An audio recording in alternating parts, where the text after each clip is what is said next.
Welcome to my talk on CacheDP, which is an accuracy-aware inference engine for differentially private data exploration.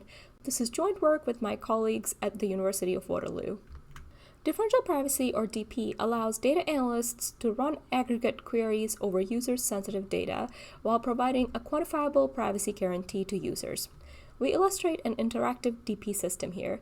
It queries our database and gets a ground truth response, which is in a circle. It perturbs this response and adding differentially private noise given by the Laplace mechanism to result in a less accurate square. The data owner sets a total privacy budget, and each differentially private response consumes some privacy budget, which is inversely proportional to the Laplace noise parameter. So we have a trade-off between spending as little privacy budget as possible while answering analysts' queries accurately. Interactive DP systems are often used for data exploration tasks. Existing interactive DP systems, such as Apex or Tumult, are stateless. They answer each workload with a noisy response independent of prior workloads. And so our question is, can we reduce the privacy budget spent on a workload sequence by caching historical noisy responses and reusing them to answer future workloads? We present an interactive DP system, CacheDP, which integrates complex DP mechanisms with a differentially private cache. Data analysts need to only specify accuracy bounds rather than the privacy budget for each workload. CacheDP addresses three main challenges through its modules. First, how do we design an efficient and reusable DP cache that can operate with complex DP mechanisms? I'll cover background on the matrix mechanism, and we'll then go into our cache design and our strategy transformer module. Second, how can we use our cache to minimize the privacy budget spent on answering a workload? Bulk of this talk will focus on our core module, the modified matrix mechanism. Third, how can we support common cache operations? This is addressed through our strategy expander, our proactive querying, and our relaxed privacy modules. I'll conclude with a quick evaluation. In this system diagram, the data analyst supplies a workload, which is a collection of queries, and an accuracy requirement to CacheDP. CacheDP internally runs the modules that I outlined, ST, MMM, and so on. I want to draw your attention to our differentially private cache. Our cache does not contain any user-sensitive data. Our modules reuse CacheDP responses, and these interactions with our cache cost zero privacy budget. Ultimately, CacheDP chooses the module that consumes the least privacy budget and responds back with a workload response that meets the accuracy requirements. So in our running example, we focus on single attribute range queries. An analyst asks a workload of one or more range queries. We have a tiny integer domain and two workloads here. Now, naively caching workload responses does not lead to any reuse for our example, as workload 1 and workload 2 have different range queries. So simple database level caching would not lead to lower privacy budgets. So we need to integrate our cache with DP mechanisms. Let's quickly look at Li et al.'s matrix mechanism. Here, for each workload that the analyst asks, they first generate a set of strategy queries that support the workload. So an example approach would be to split the workload into a set of disjoint queries. They then answer the strategy through a given DP mechanism. Finally, they post-process and linearly combine the noisy responses to the strategy in order to answer the workload. Now we want a cache that supports reuse with the matrix mechanism. So we observe that depending on how we transform the workload into a strategy, repeated strategies may be much more common than repeated workloads.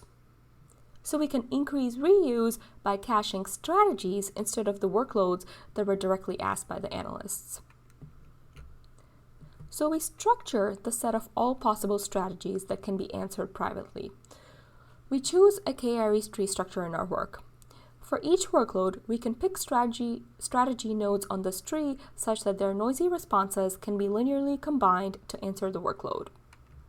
We can generate a strategy for the first workload, which is the range query 0 to 7, as the sum of three nodes on this tree, 0 to 4, 4 to 6, and 6 to 7. We decompose the second workload into a strategy of four nodes, 2 to 4, 3 to 4, 4 to 6, and 6 to 7. And two strategy nodes, 4 to 6 and 6 to 7, are common between the first and second strategies. Potentially, the cached noisy responses to these range queries from the first strategy can be reused to answer the second strategy. So our key insight here is that we structure our cache by structuring the set of all queries that we answer privately.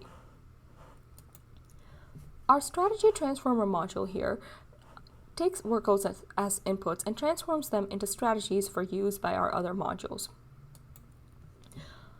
With that, we can move on to our modified matrix mechanism.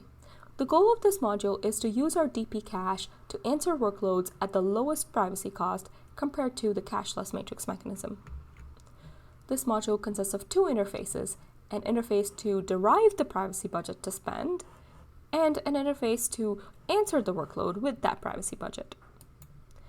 The estimate privacy budget interface deals with two questions. First, which strategy queries should be answered using the cache? All cached entries cost 0 privacy budget and so are free, whereas we need to pay some privacy budget for any strategy query that we answer using the ground truth. So we should classify each range query in the strategy as either a free or a paid query. The second question is, what is the minimum privacy budget or the maximum noise parameter that should be spent on paid strategy queries? This is BP, or the paid noise parameter. We have a constraint that when the noisy responses to both the free and the paid strategy queries are post-processed to answer the workload, the accuracy requirements should be met on the workload response. Ideally, we should beat cache-less MMM, so our noise parameter should be larger than the one for cache-less matrix mechanism. So let's start with the first question. So suppose that after answering a few workloads, we've cached the circle nodes from our strategy tree. And we've now been given a new workload, which corresponds to this new strategy. Now we can see that two of these strategy nodes are not cached, and that's 4 to 8 and 6 to 8, and so we must pay for them. Whereas the remaining 5 strategy nodes are cached and they're shown in gray. So we could reuse them and then they would be free. However, these responses may be cached at different noise parameters. If we reused all of them, we'd reuse inaccurate cache responses, such as ones towards the right. In fact, to compensate for inaccuracy in the free strategy responses, we would need to pick a smaller noise parameter for the paid strategy responses, which is BP bad here, when compared to a cache-less matrix mechanism, which is BMM here. So we would spend more privacy budget than a cache-less matrix mechanism. So that's not very good. Suppose we only reuse accurate cache responses, so ones that are lower than a threshold noise parameter. What should our threshold be?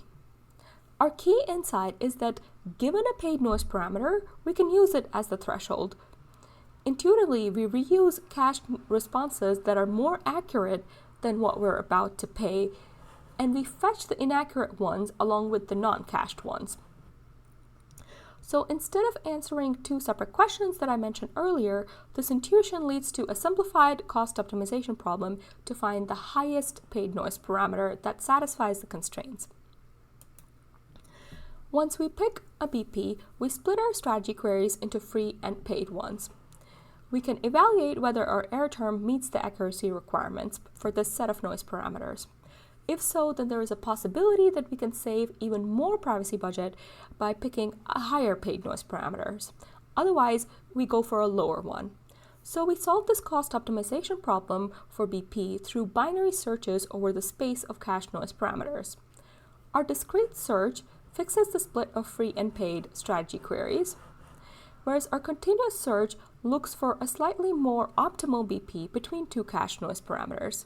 So you can see here that we're looking for a BP between B3 and B4 through these dashed lines.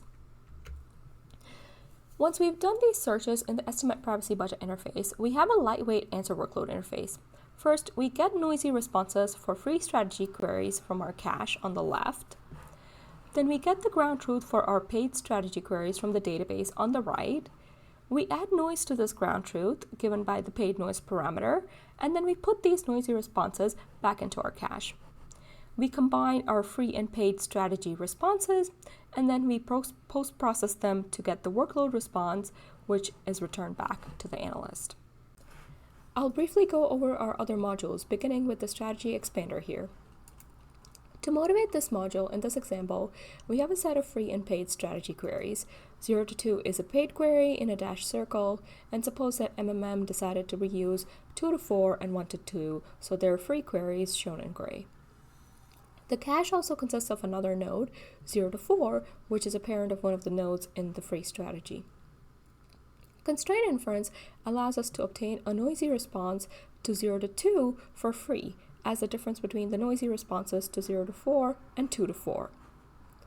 So the goal of the strategy expander is to expand the original strategy with other cached nodes, such as 0 to 4, in order to reduce the privacy cost to answer paid strategy queries such as 0 to 2. In general, we could expand the original strategy with many combinations of cached strategy queries. In SE, we expand the original strategy via a single cache lookup, selecting nodes that are most likely to result in constrained inference based on two greedy heuristics.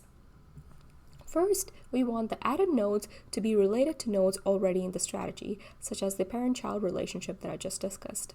Second, we learned from MMM that we should only reuse accurate cached nodes. We estimate the privacy cost under this expanded strategy.